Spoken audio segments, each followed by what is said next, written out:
Bom dia! Hoje é segunda-feira, 21 de fevereiro de 2022. Estamos aqui para mais uma semana de meditações na Palavra de Deus, logo de manhã. Estamos no livro Segredo do Contentamento, capítulo 4, O Contentamento de um Cristão Descontente. Número 3, o cristão contente se esforça na busca de um alvo celestial. Em terceiro lugar, a busca incansável do cristão contente por conhecer Cristo implica se esforçar para alcançar seu alvo celestial. Ouça novamente as palavras de Paulo em Filipenses 3, 13 e 14. Irmãos, quanto a mim, não julgo havê-lo alcançado, mas uma coisa faço, esquecendo-me das coisas que para trás ficam e avançando para as que estão diante de mim, prossigo para o alvo, para o prêmio da soberana vocação de Deus em Cristo Jesus. A linguagem que Paulo usa para avançar traz a noção de dor, luta, empenho, disciplina. Certo dicionário traduz a palavra grega usada aqui como empenhar-se ao máximo, esticar-se. Uma imagem que capta esse sentido é a de um corredor que se esforçando para alcançar a linha de chegada. Suas forças já se foram, mas ele dá tudo de si. Então, ao se aproximar da linha de chegada, se estica para frente para ser o primeiro a cruzá-la. Nossa família tem assistido a muitas competições de corrida em pistas e trilhas. Nosso filho é corredor. Já vemos muitos corredores desmaiarem no final devido ao esforço que fizeram. É isso que Paulo diz sobre a natureza da vida cristã. Ela não é fácil, requer trabalho duro, disciplina e grande esforço. Significa seguir em frente quando achamos que não conseguimos dar nem mais um passo. E significará grande sofrimento pelo sacrifício exigido e também pela zombaria e pela perseguição do mundo. Nas Olimpíadas de 1992, um corredor inglês chamado Derek Redmond era o favorito para ganhar a corrida de 400 metros. Era um ótimo corredor e começou bem a corrida, mas conforme se aproximava da linha de chegada, ele caiu, rompera a musculatura da parte posterior da coxa direita. Redmond ficou ali um bom tempo, segurando a perna em grande dor, enquanto os outros corredores terminavam a volta. Porém, de repente, ele ficou de pé e voltou a correr da melhor forma que pôde. Ele alternava entre pular numa perna só e usar as duas pernas mancando de dor. Era óbvio que sua intenção era terminar a corrida. A multidão percebeu o que estava acontecendo e se levantou para torcer por ele. Conforme foi chegando ao final da última volta, todos estavam em pé e torcendo.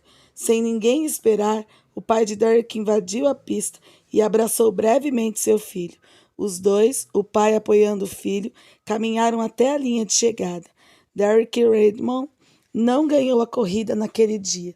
Entretanto, estava lá para correr e cruzar a linha de chegada e se esforçou para isso, apesar da dor e da agonia que isso lhe causou. Ele era um campeão. Havia vencido muitas corridas no passado. Estava, contudo, concentrado em terminar aquela corrida. Da mesma forma, Paulo diz que prossegue para o alvo. Derek Redmond estava prosseguindo para um alvo terreno. O cristão prossegue para um alvo celestial. Prossigo para o alvo, para o prêmio da soberana vocação de Deus em Cristo Jesus. Mais adiante, no capítulo 3 da carta, Paulo diz aos Filipenses que nossa pátria está nos céus. Voltaremos a esse tema mais tarde, quando considerarmos o contentamento de ansiar pelo céu. Todavia, para o cristão que prossegue para o alvo, é importante lembrar que, embora façamos a obra de Cristo na terra, em última análise, este mundo não é o nosso lar. Nossos olhos devem estar fixos no céu. Uma última consideração sobre Filipenses 3, de 12 a 14, diz que o cristão prossegue para o alvo por saber que Cristo Jesus já o alcançou. Para Paulo, a graça de Deus sempre tem a preeminência. Trabalhamos porque Deus já trabalhou para nos tornar dele e porque está trabalhando em nós. No capítulo anterior, Paulo havia dito: desenvolvei a vossa salvação com temor e tremor, porque Deus é quem efetua em vós tanto querer como realizar, segundo a sua boa vontade. O esforço do cristão não é inútil, não é uma corrida incansável atrás do vento.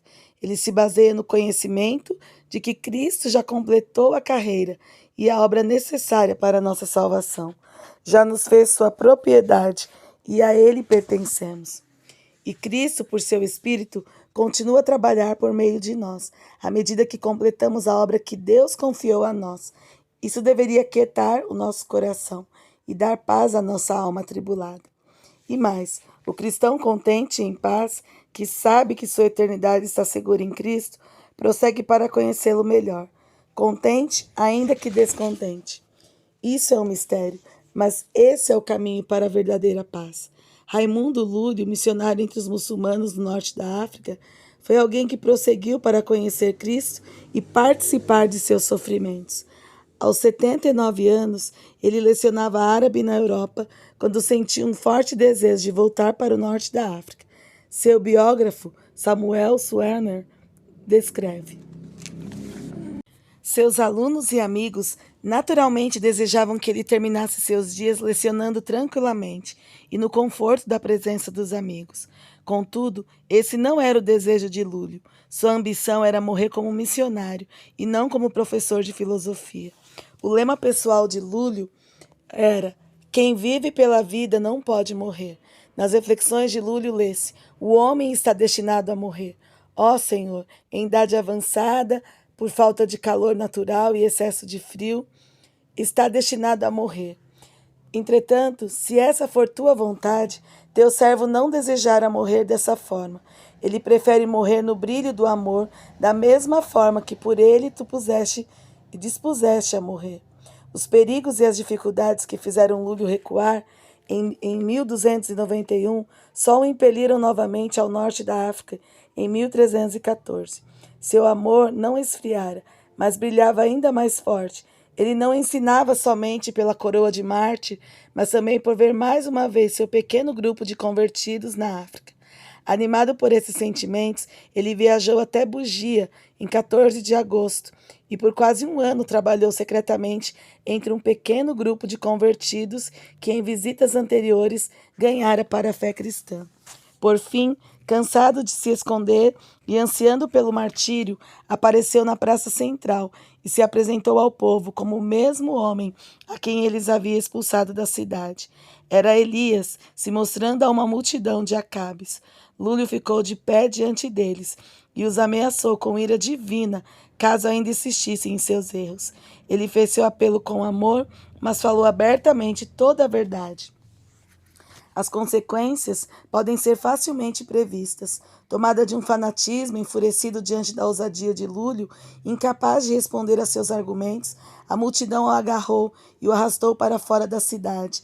Lá, sob a ordem do rei, ou pelo menos sob sua conivência, ele foi apedrejado em 30 de junho de 1315.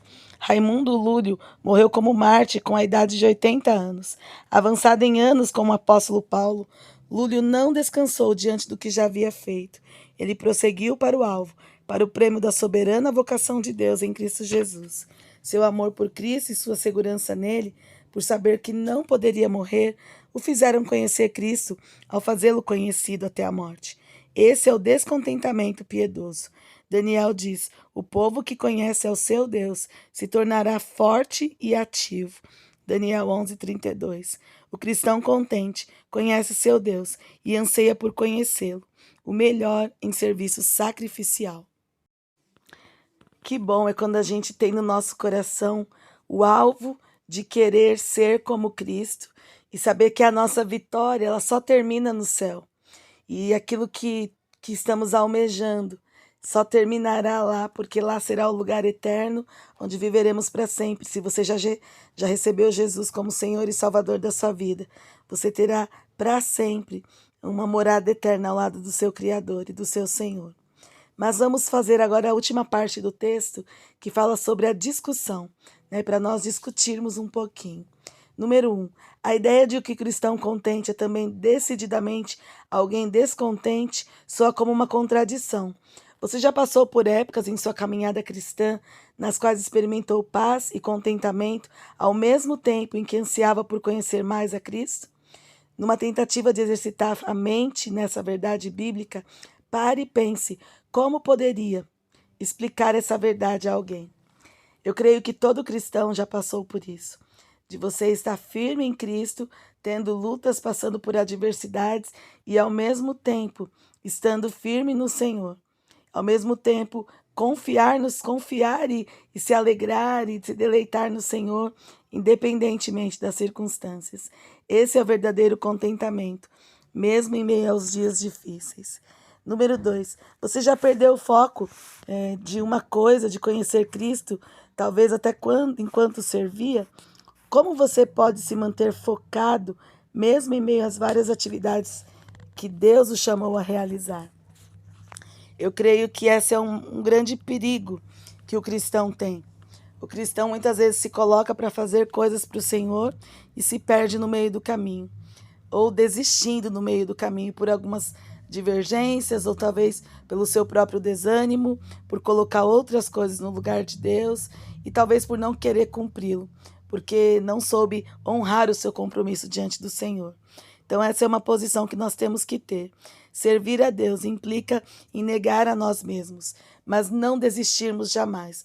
Focar lá, naquilo que o Senhor tem para você e para mim, e permanecer. Temos que permanecer para a glória do Senhor. Número 3. Quais são alguns fatores que tornam a vida cristã tão difícil e às vezes até dolorosa? Como você pode encorajar outros e ser encorajado por eles nessa luta? Essa é uma questão que todos nós já vivenciamos. E diariamente a gente passa por situações dolorosas enquanto servimos a Cristo. Porque a Bíblia mesmo diz, o Senhor Jesus mesmo falou quando veio aqui, no mundo nós teremos aflições, mas nós precisamos ter bom ânimo, porque Ele venceu o mundo. Se Jesus venceu o mundo, nós também iremos vencer. Então basta cada dia o seu mal. Continuemos firmes, mesmo diante das circunstâncias difíceis e dolorosas, porque Ele estará conosco. Foi promessa do Senhor. E, por fim, número 4.